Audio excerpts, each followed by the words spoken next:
Korupsi bukan hanya merugikan negara, tetapi merugikan diri sendiri yang akan membawa malapetaka.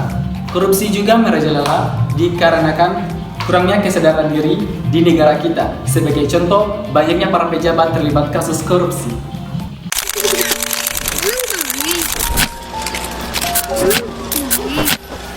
KPK menetapkan Menteri Sosial Juliari Batubara dan 2 pejabat pembuat komitmen di Kemensos serta 2 pihak swasta sebagai tersangka kasus dugaan korupsi dana bantuan sosial COVID-19. Komisi Pemberantasan Korupsi atau KPK yang menetapkan mantan Menteri Pertanian Syahrul Yassin Limpo sebagai tersangka dugaan korupsi di Kementerian Pertanian. Korupsi adalah suatu perbuatan yang kurang baik yang dapat merugikan orang lain, baik itu lingkungan, sosial, politik, ekonomi, juga individual masing-masing. Korupsi itu mirip seperti bola salju, sekali bergilir akan membesar dan terus maju. Korupsi adalah musuh kita semua. Ibarat virus, korupsi juga tersebar di mana-mana. Dan banyak contoh korupsi menjadikan wabah di seluruh negeri dan menggerogoti negeri. Korupsi terjadi karena cinta akan materi.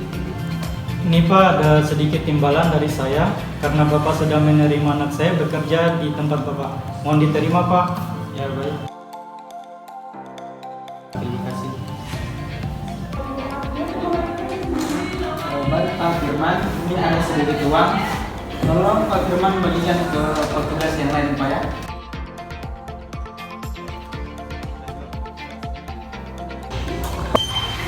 Dengan melihat kasus-kasus korupsi tersebut, kita sebagai masyarakat sekaligus menjadi mahasiswa harus lebih berperan penting dalam pemberantasan korupsi ini. Di antaranya dengan pantang tindak pidana korupsi, melaporkan tindak pidana korupsi, menyebarkan nilai-nilai integritas, dan masih banyak lagi yang harus bisa kita lakukan.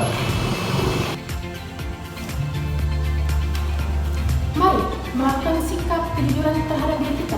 Kejujuran akan penggunaan kekuasaan yang kita miliki, hindari korupsi, dan lakukan tugas dan tanggung jawab kita yang lebih baik.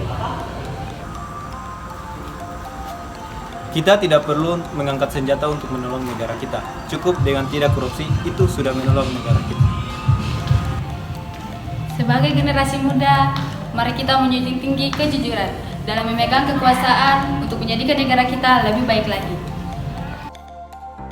Korupsi itu adalah gejalanya, sedangkan penyakitnya adalah minimnya integritas. Korupsi no, integritas yes!